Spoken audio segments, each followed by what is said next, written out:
Speaking of, let's get into it. We are in rare form today. The Vikings will be without their Pro Bowl running back, but on the bright side, Adrian Peterson is ahead of schedule in his recovery from a full meniscus repair. Sources told ESPN earlier this month that Peterson could return on December 18th against the Colts or December 24th against the Packers. Should Peterson return this season, Stephen A?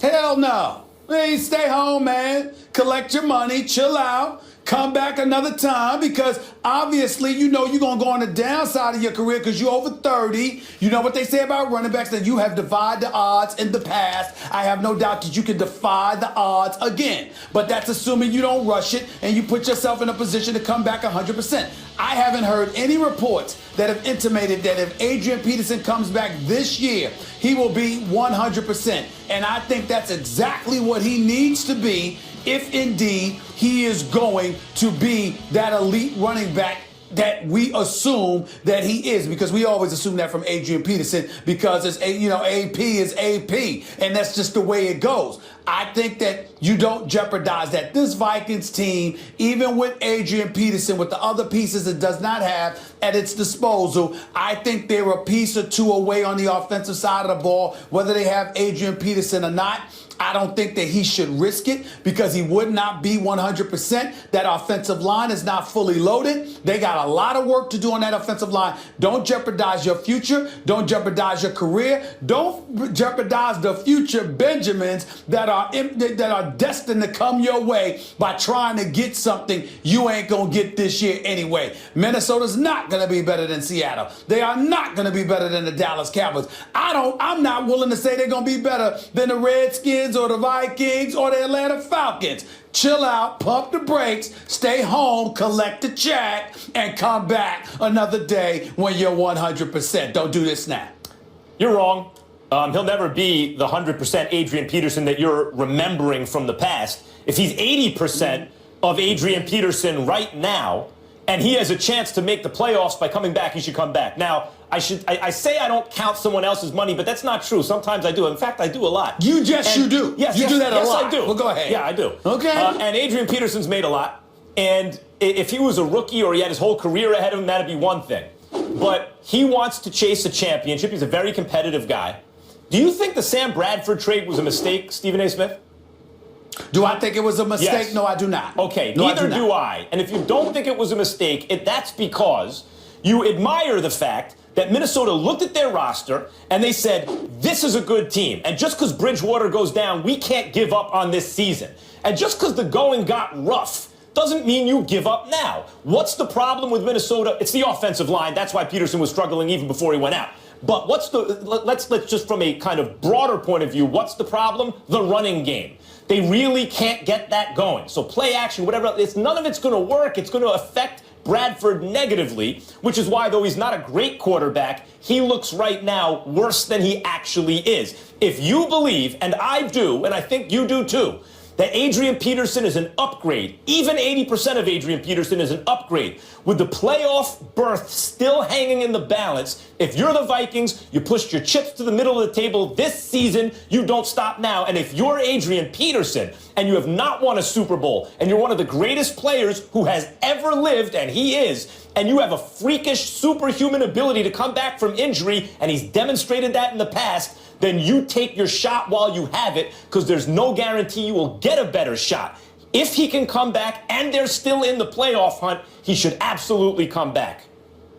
Couple of things. If I recollect, if my recollection serves me well, when Adrian Peterson got hurt a few years back and he went down in that game against the Redskins, he never tried to come back. He was out for the rest of the season. I think it happened, but then again, that's really not a non-issue because it was like game 12, if I remember correctly, in the season. So he wasn't going to be able to come back from that. But what I'm saying is that entire offseason to work yourself out, not exposing yourself to a certain level of contact, et cetera, you got to remember, if he comes back, he's going to come back in the throes of action at the most heated time of the year, which is approaching the playoffs when he's not 100%. I don't think he should take that risk. I also don't think he should take that risk because this is the NFL, whether it's the no fun league, whether it's all about business or whatever the case may be, we all know they don't give a damn about much, particularly running backs. Get your paper, get yourself 100%, and then come back. And then you got to be reasonable about what kind of situation and circumstances circumstances he's coming back into, Max.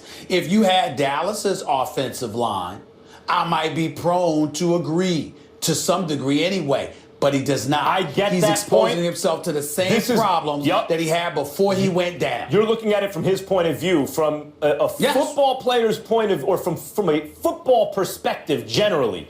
Teams ask and fans ask players all the time to make irrational decisions about their future, to sacrifice their health in the present at the expense of their future. And in Adrian Peterson's case, that's why I think it is significant that he is the age he is, that he is likely to go into steep decline very soon, based on the whole history of the league and running backs in his career, that he has a chance here, given the level of that defense, and that the level the defense is capable of playing on, that if he can make the difference, a tipping point in the offense, that it can improve Sam Bradford, you never know. You win a couple games in the playoffs, you're looking at the championship game, at least in the conference. You never know. And so even if it's slightly irrational for his long-term money, I think in the present, a competitor like Adrian Peterson, one of the greatest who ever lived, that could be important enough to offset that. And one last thing.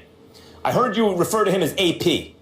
I agree with you. He should be called AP, Adrian Peterson. But he is called AD all day. And that is very confusing. Because on Twitter, when I'm trying to tweet about him, I know if I put... all day right now. Well, okay, fine. But if I put AD, will people know who I'm talking about?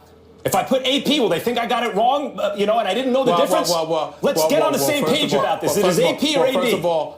First of all, that's not a good question to ask of you in public, whether they know what you're talking about, because I sit across from you every day and I have a hard time deciphering what the hell you're talking about half the time. So it's not really good. I mean, come on now. Let's be clear. Let's be clear. Whatever, Molly. The point is, Max Kellerman, I get where you're coming from, but again, we go back to that offensive line. We go back to the working conditions under which he would be exposed to. We do have a license to not just look at what it was when you were playing the first couple of weeks of the season. We have a right to look at what has transpired with the Minnesota Vikings over the last 8 or 9 weeks and deduce what might be best and what might not be. And that's where I'm coming from with AP.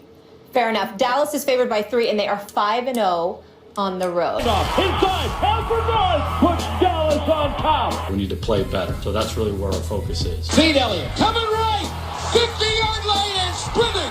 He's going 20 and 10. Zeke Elliott. He peels around left. Now he throws it in the end zone. Jason Witten. Touchdown.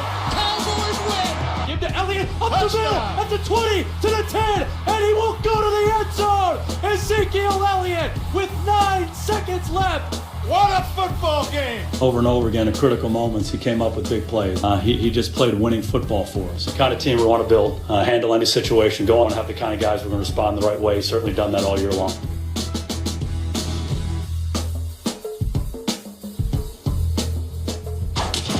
Good day. Welcome into First Take on this Friday Eve. Thank you so much for hanging with us. Max and I here in Bristol. Stephen A. is in New York City. What's going on, guys? Who the hell came up with that leader? Oh, why do you get so angry?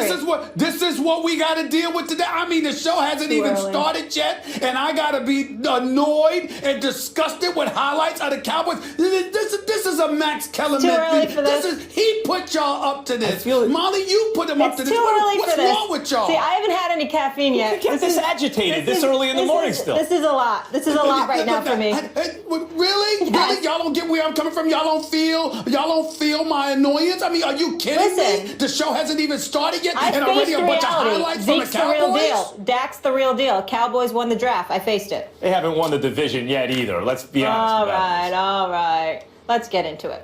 So Miss it's Connecticut, Thursday. you're such a traitor. Now he brings back Miss Connecticut. That's what he wants to hate. That's what he wants to hate on me. Ad hominem. Love you too, Dr. Smith. So it's Thursday, and you know what that means. Week 13 in the NFL kicks off tonight. Dak Prescott and his 4th-ranked offense is taking on the Vikings and their 3rd-ranked defense. So what will give Dallas favored by 3? And it is still uncertain if Mike Zimmer, who had emergency eye surgery, will coach in that game. I apologize there. I thought we had a little bit of sound, but we don't. Stephen A., let's get right into it. Will this game tell us anything about Dallas?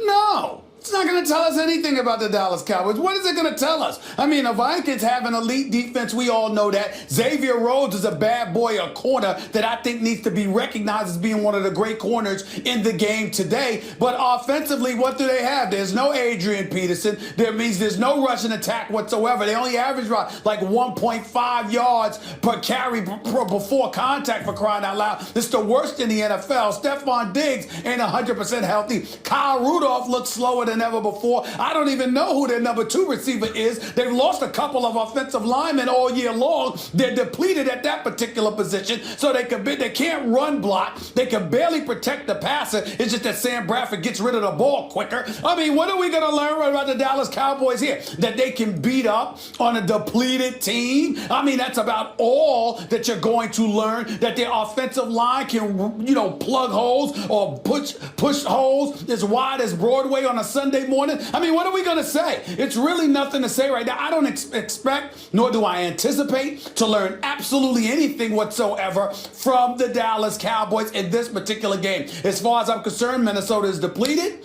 Minnesota is not fully loaded. As a result, they're not the same team they were earlier on in the season. As a result, the Dallas Cowboys, America's team, is going to get away with having a basic gimme because the Vikings are only half a team right now. I don't anticipate we'll learn anything. Nothing at all. Are you quite done?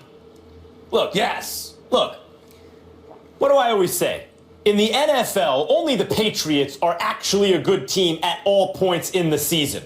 Right? I mean, most teams, the character of the team, even the good ones, changes throughout the course of the season. Sometimes they wear down through attrition and injury and other teams figuring them out. Sometimes they get better as their offensive line gels and they evolve greater chemistry with each other and all those kind of things.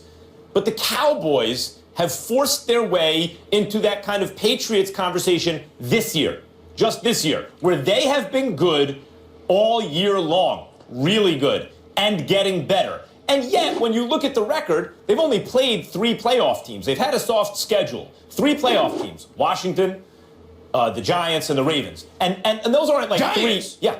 When did the Giants become a playoff team? If the season were to end today, those 3 teams would be in the playoffs. That's what I mean. That's what I mean about playoffs. What they're doing this year. Right, I thought you were talking about. I apologize. I thought you were talking about recent history. I didn't say 2-time Super Bowl champions. Then in recent history, that would be the Giants. Right. I just said teams that would be in the playoffs right now. And those are not world beater teams. Let's be honest. And yet, the Giants actually have the best record of those 3 teams.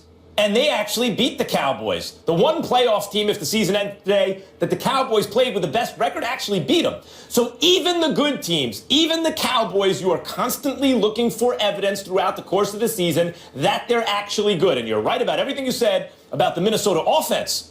But the defense has been good all year, and it's never been less than good. And it's been great early in the year. There have been times this season where it looked special.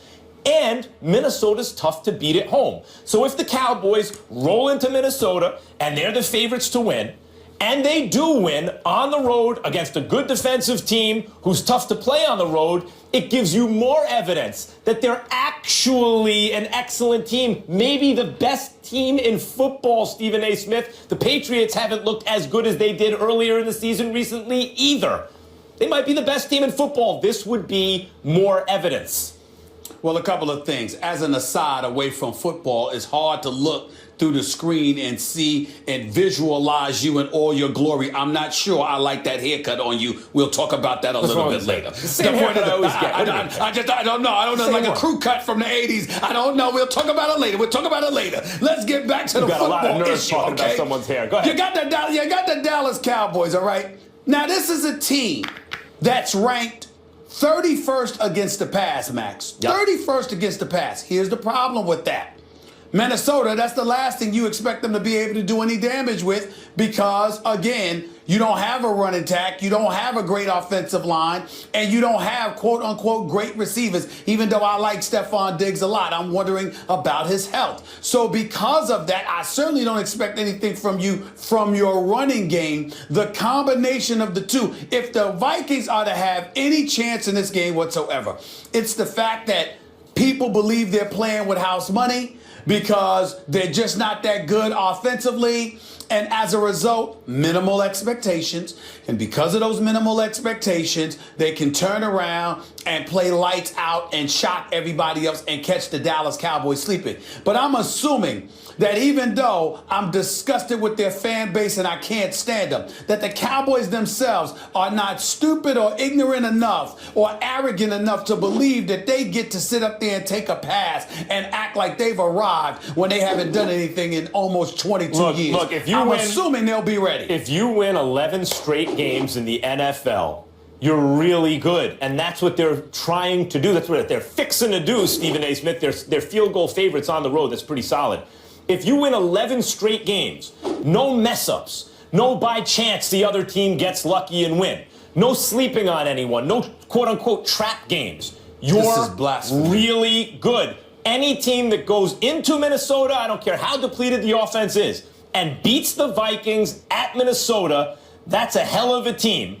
And that's these Cowboys, man. It's going to be. We both expect them to win. It's just we expect them to win because we know they're good. I hate to say it, but it's true. I don't want to hear from you anymore. I damn near don't want to hear from Molly because I can only imagine what she's going to say. But I'll say this. Go ahead, Molly. You want to sit up there and rave and throw on the pom-poms and rave about the Cowboys too? I just wanted to know. Molly? I actually think the Vikings have a shot. This is potentially the toughest defense they've faced. Only the Ravens has a higher rated defense right now in terms of who they faced. This defense is legit. Boy, I hope y'all are right, but I sincerely doubt it. I hope y'all are right, but I sincerely doubt it. This is one time I wish I wasn't right because I usually always assuming the worst of us. If they had Adrian Peterson, they'd have a better shot. That's true. Yeah. Well, you really went out on a limb there, Max. You really did. Hey, he was only averaging like a yard and a half a carry before he went out.